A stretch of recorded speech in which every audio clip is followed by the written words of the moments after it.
उसका टॉपिक है unity in diversity.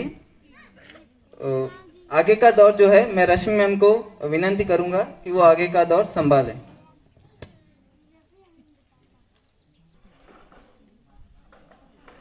नमस्कार।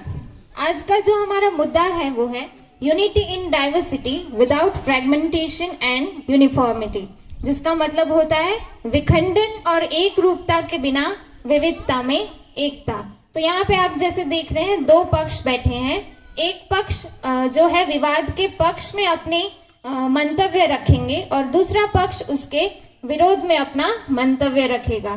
तो सबसे पहले मैं प्रथा को यहाँ पे बुलाना चाहूंगी अपना मंतव्य रखने के लिए। Namaste. In India, we welcome each other with Namaste. Namaste has very deep meaning. It means that two divine souls coming together. We see the divinity in each other. I bow to you, you bow to me, and you are in my heart forever. Because the thumb point to the heart chakra, this is the essence of unity in diversity. Do you know what is unity in diversity? In India, different people of different religious, caste, creed, sect, etc. live together from many centuries.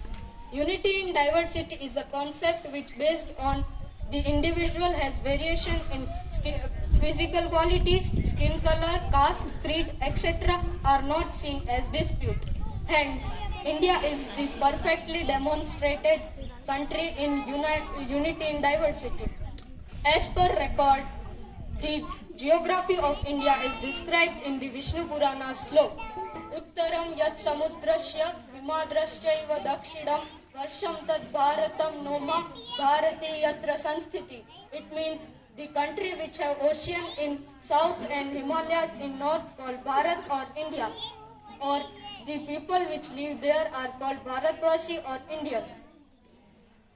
Respected speaker, I would like to say few lines on geography of India. The geography of India is the range of landscape where the mountains, plateaus, plains, desert and also coastal plains are included. Various climate conditions are experienced in India due to various features. They are: first, Deccan Plateau in south; second, the southeast portion bounded by Bay of Bengal and southwest by Arabian Sea; third, fertile land are covered in the Indo-Gangetic plain of northern, eastern and central India; fourth, location of Thar Desert in west; and fifth, monsoonal climate condition in India. These all landforms make our country diverse where we all are living together. Now I would like to invite Bhavya to say a few words about the topic.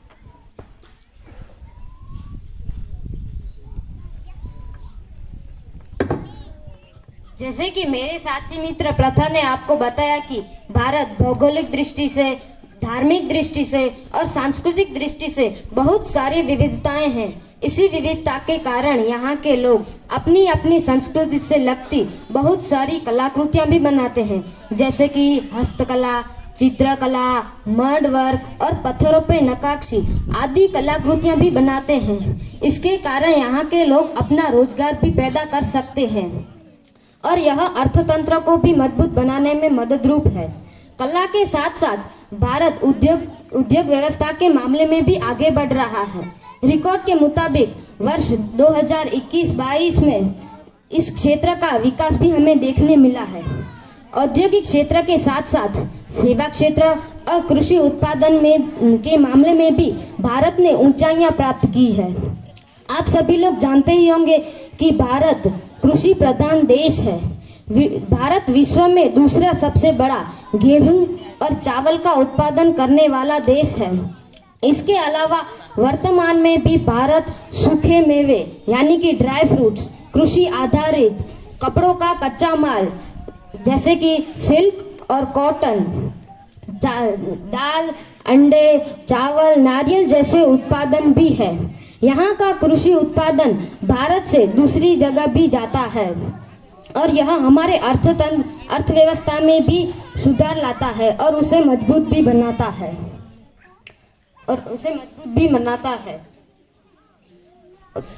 कृषि भारतीय अर्थव्यवस्था में बहुत महत्वपूर्ण है। भारत के GDP में इसका 18% और पूरे देश में 50% कर्मचारियों को ये योगदान प्रदान करता है। योगदान प्रदान है। जैसे कि आप सभी ने अभी जाना कि भारत कलाकृति में, उद्योग व्यवस्था में, सेवा क्षेत्र में और कृषि उत्पादन में मामले में भी बहुत ऊंचाइयां प्राप्त की है। भारत में आपको कभी भी एक जैसा व्यवसाय देखने नहीं मिलेगा। भारत में बहुत सारे व्यवसाय हैं। इसी विविधता के कारण भारत के जीडीपी में भी बढ़ावा आ रहा है और अंतर्राष्ट्रीय स्तर पे भी भारत का मान बढ़ रहा है और पूरी दुनिया में भारत में विविधता में एकता होने की प्रशंसा भी हो रही है। अभी विपक्ष में अपना मत रखने आएंगे करसन। नमस्कार। जैसे कि मेरे विपक्षी दल ने हमें बताया कि भारत में अलग अलग धर्म और संस्कृति के लोग रहते हैं, इस बात पर मैं अपना मंतव्य रखना चाहूँगा कि भारत के उत्तर पूर्वीय राज्य मणिपुर में 2 समुदायों के बीच दंगे होने शुरू हुए हैं, जो कि अभी भी चल ही रहे हैं। इन दंगों की वजह से पिछले 3 महीनों में करीबन 60,000 जितने लोग विस्थापित हो गए और 34,000 जितने लोगों के घर जला दिए गए। इसके अलावा 17 मंदिर और 221 चर्च को भी जला दिया गया। इन दंगों की वजह से करीबन 140 से 200 लोगों की जानें तक चली गई। ऐसे में हमारा विपक्षी दल कैसे बोल सकता है कि भारत के अंदर विविधता में एकता है? ऐसा हमें कहाँ दिखाई दे रहा है? और तो और हमारा विपक्षी दल यह भी बोल रहा है कि भारत के अंदर सभी राज्य अलग अलग है लेकिन फिर भी एक साथ है। इस बात पर भी मैं अपना मंतव्य रखना चाहूँगा। आप सभी जानते ही हैं कि भारत के उत्तर पूर्व में 8 राज्य शामिल है। असम, मेघालय, मणिपुर, मिजोरम, अरुणाचल प्रदेश, त्रिपुरा और सिक्किम। सीमावर्ती क्षेत्रों की अपनी अपनी समस्याएं और खासियत होती है।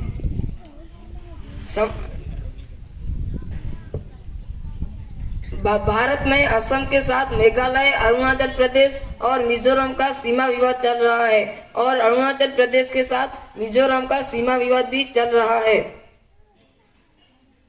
भारत के ये उत्तर पूर्वीय राज्य भारत के अन्य राज्यों से कुछ विभिन्न है। यह जानना दिलचस्प होगा कि सांस्कृतिक और जातीय विविधता यहाँ संघर्ष का कारण नहीं है, लेकिन 1950 में हुए सीमाओं के सीमाकरण की प्रक्रिया के दौरान जातीय और सांस्कृतिक विशेषताओं को नजरअंदाज करने के कारण हुआ है। इसलिए हम कह सकते हैं कि भारत के ये राज्यों में जब तक सीमा विवादों को लेकर कोई शांति नहीं होगी तब तक समस्याओं का समाधान नहीं निकलेगा। भारत के यह राज्य 2 देशों के सीमा विवाद की तरफ फंसे हुए हैं और वो भी किस लिए? अपने ही देश की जमीन के टुकड़ों के लिए। ऐसे में हम चलो मान भी लेते हैं कि भारत के अंदर विविधता में एकता है, लेकिन वह हमें कहाँ दिखाई दे रही है? मैं अपने विपक्षी दल से पूछना चाहूँगा कि सच में क्या भारत के अंदर विविधता में एकता है?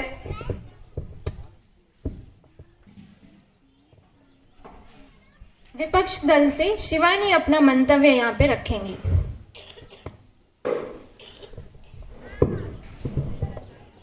नमस्कार महोदया जी।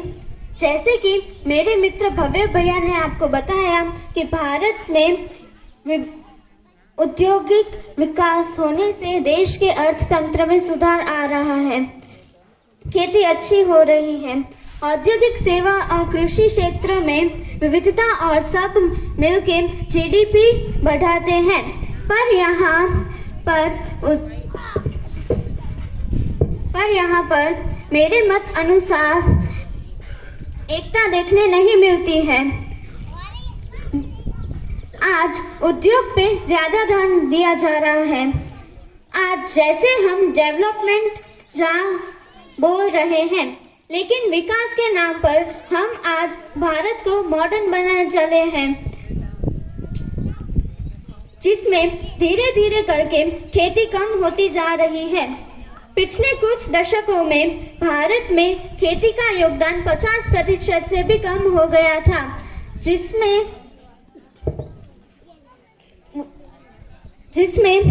साल 2015-16 के मुताबिक देश में 15.4% खेती का उत्पादन कम हो गया था। इस तरह धीरे धीरे भारत में से खेती कम होने लगी है, जो भारत के लिए नुकसानकारक है। तो इससे हमें पता चलता है कि विविधता तो है, पर एकता की कमी भी है। रिस्पेक्टेड स्पीकर, ये जो बोल रहे थे कि एग्रीकल्चर कम हो रहा है, उस पे हम कुछ कहना चाहते हैं। हमारा जो एग्रीकल्चर लो हो रहा है, तो हमारे पूरे वर्ल्ड में इंडिया 4th रैंक पे आता है एग्रीकल्चर में। तो आप ऐसा कैसे कह सकते हो कि हमारा एग्रीकल्चर लो जा रहा है? अभी पक्षीय दल से व्योम अपना मंतव्य रखने यहाँ पे आएंगे।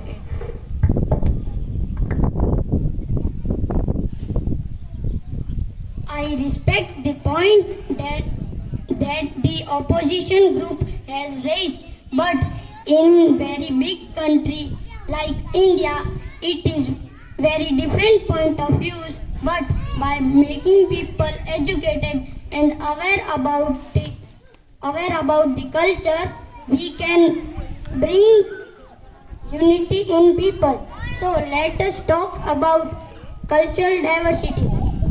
As we talk about the geographical and economical diversity, it is very important to know cultural diversity. Unity in diversity in India is the living proof that despite of our religion, culture and languages, people of India are live together with love and peace. India is known for its cultural diversity from the ancient time. We can see the diverse dance form in all the state of India. Also, it is known for its culture. Music, our classical music has been accepted and practiced in Western countries too. Because of the various festivals, various religion is celebrated in India like Christmas, Holi, Diwali, Lohri, etc. are celebrated in India. The festival create a sense of cultural unity and brotherhood. The festivals gives us opportunity to know our brotherhood and culture and languages.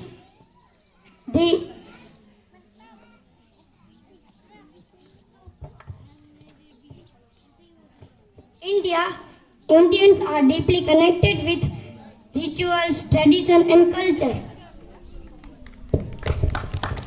पक्षीय दल से अभी राम जी अपना मंतव्य रखने आएंगे।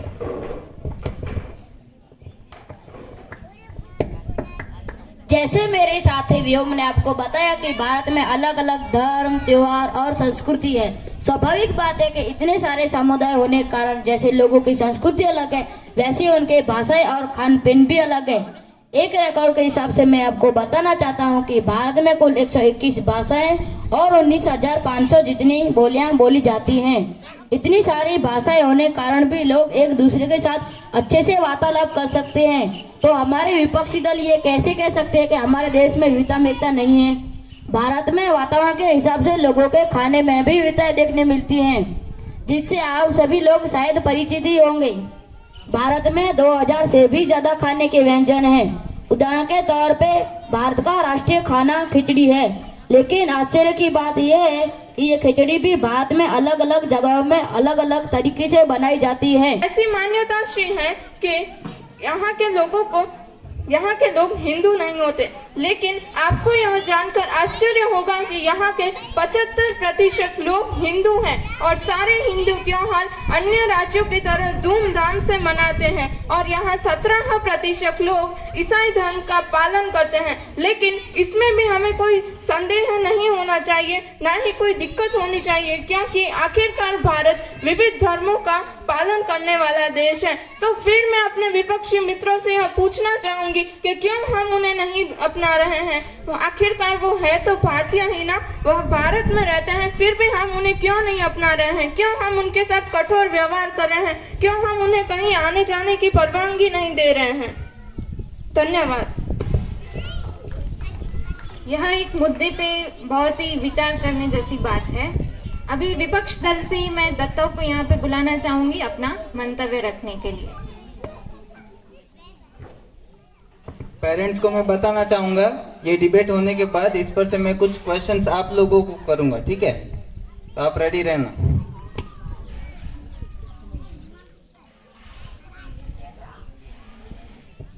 जैसा कि मेरी विपक्ष मित्र जैसा कि मेरी साथी मित्र जानवी दीदी ने आपको बताया कि हमारे देश में पूर्व उत्तर के राज्य के साथ दूसरे भारत के राज्य कैसा व्यवहार करते हैं, उसी में समावेश करते हुए मैं आपको ये बताना चाहता हूँ कि हमारे देश में एक ऐसी भी मान्यता है कि पूर्व उत्तर के राज्यों को हिंदी नहीं आती, पर हकीकत तो यह है कि पूर्व उत्तर के लोगों को हिंदी बोलना आती है। हाँ, उनके उच्चारण में थोड़ा अंतर हो सकता है, पर वह हिंदी अच्छे से समझ पाते हैं। ऐसे हादसे देखने के बाद हम यह नहीं कह सकते कि पूर्व उत्तर के लोगों को हिंदी नहीं आती।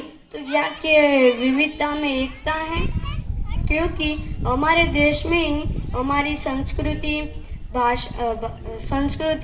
धर्म और राज्य को नहीं अपना रहे, तो हम यह कैसे कह सकते हैं कि हमारे देश में विविधता में एकता है? अगर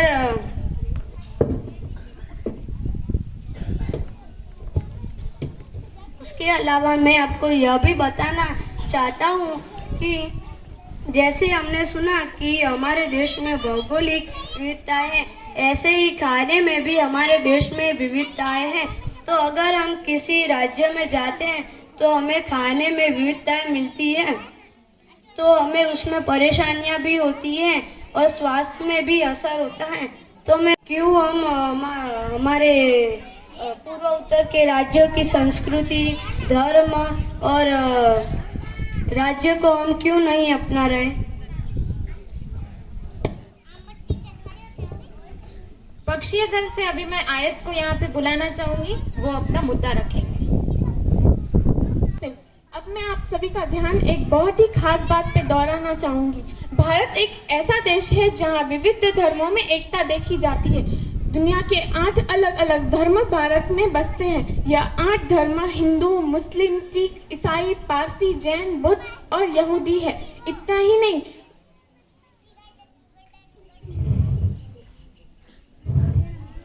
लगभग 645 जितनी आदिवासी की प्रजातियां भारत के विभिन्न राज्यों में स्थित है। इतने सारे धर्म और विभिन्न संस्कृति होने के बावजूद भी भारत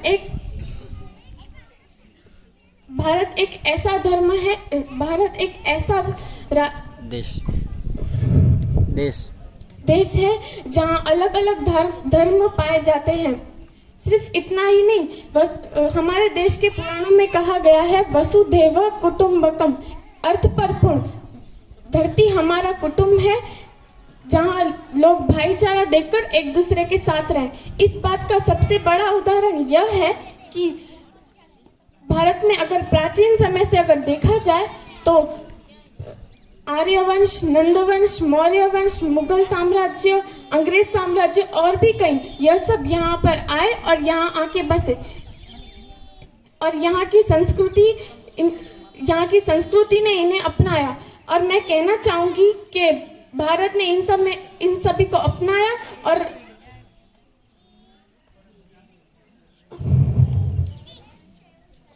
और इन सबको स्वीकारा। और मैं ये कहना चाहूंगी कि पंथ है निराले, सबके मंजिल तो एक है। इसका मतलब ये है कि सबके रास्ते तो अलग अलग हैं, पर मंजिल एक ही है। विपक्ष दल से ध्यान अपना मंतव्य रखने यहाँ पर आएंगे। नमस्कार। जैसे कि आप सब लोगों ने सुना कि हमारे विपक्षी दल और दल ने बताया कि हमारे देश में 8 से भी अधिक धर्मों के लोग रहते हैं, तो मैं इसके ऊपर अपना मंतव्य रखना चाहूँगा। हमारा देश एक धर्मनिरपेक्ष देश है। यहाँ सभी धर्म के लोग एक साथ मिलजुल के रहते हैं। यह बात सिर्फ सुनने में अच्छी लगती है, लेकिन हकीकत कुछ और ही है। और आपको यह बताना चाहता हूँ कि राष्ट्रीय अपराध रिकॉर्ड ब्यूरो के आंकड़े का हवाला देते हुए केंद्रीय गृह मंत्री ने बताया है कि 2021 में 368, 2020 में 857, 2019 में 412 और 2017 में 723 मामले दर्ज किए गए हैं, जो कि सांप्रदायिक या धर्म के ऊपर थे। इसका मतलब यह है कि 2017 से 2021 के बीच में कुल 2900 से भी अधिक मामले दर्ज किए गए हैं। तो आप लोग कैसे कह सकते हैं कि हमारे देश में सभी एकता पूर्वक रहते हैं? इस आंकड़ों के मुताबिक ऐसा प्रतीक नहीं होता कि धर्मनिरपेक्ष देश है। विविधता जरूर है, लेकिन एकता नहीं है। यह हमारे देश के लिए गंभीर समस्या है। तो मैं कहना चाहता हूं कि इस पर विपक्षी और साथ ही साथ देश के हर एक नागरिक को विचार करना चाहिए। तो अब मेरा सवाल आप सबसे है कि क्या सच में विविधता में एकता देखने मिलती है, या हम सच्चाई को अनसुना कर रहे हैं? अगर नहीं तो हम इस पे गंभीरता दिखाते हुए सोच विचार करना चाहिए और एकता ही और बढ़ाने के लिए सही कदम उठाना चाहिए। धन्यवाद।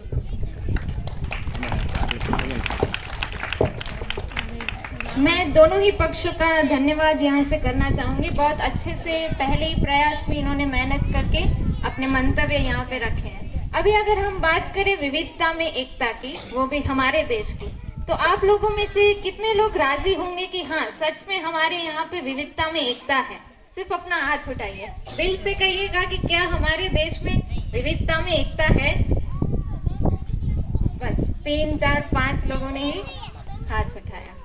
तो ये सब चीजें जो आज यहाँ पे हमारे बच्चों ने कही हैं, उनको हमें बहुत ध्यान से समझना पड़ेगा कि पहले से जब भारत में बहुत सारे ऐसे लोग आके यहाँ पे बसे हैं, हमने सभी के कल्चर्स, पहनावे, भाषाएं, खान पीन सभी को एक्सेप्ट करके यहाँ पे हम रहे हैं। तो इसके साथ आगे जाके जो हमारी संस्कृति है वो हम भूलते जा रहे हैं, और जो वेस्टर्नाइजेशन है उसकी ओर हम ज्यादा बढ़ रहे हैं। तो क्या सही मायने में ये हमारी विविधता दिखाता है?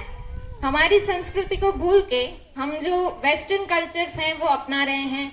जो हमारा देश खेती के लिए जाना जाता है, किसानों का देश कहा जाता है, वहाँ पे खेती कम होके बहुत ज्यादा मात्रा में अभी कम हो रही है और उसकी जगह पे इंडस्ट्रीज बढ़ रही है। हाँ, मैं मानती हूँ कि अभी जो युग चल रहा है वो कंपटीशन का है, और यहाँ पे अगर इंडस्ट्रीज भी नहीं होंगी तो हमारा जो देश है उसका जो कह सकते हैं कि भौगोलिक दृष्टि और उसमें डेवलपमेंट नहीं होगा। बट डेवलपमेंट के नाम पे हम हमारे पॉल्यूशन कितना फैला रहे हैं उसको भी हमें ध्यान में रखना होगा। यहाँ पे स्कूल में बच्चों को सिखाया जाता है कि प्लास्टिक का यूज ना करें, पॉल्यूशन ना बढ़ाए, लेकिन हमारे घर से ही उसकी शुरुआत करनी होगी ताकि हम हमारे देश में सच में विविधता में एकता ला पाए।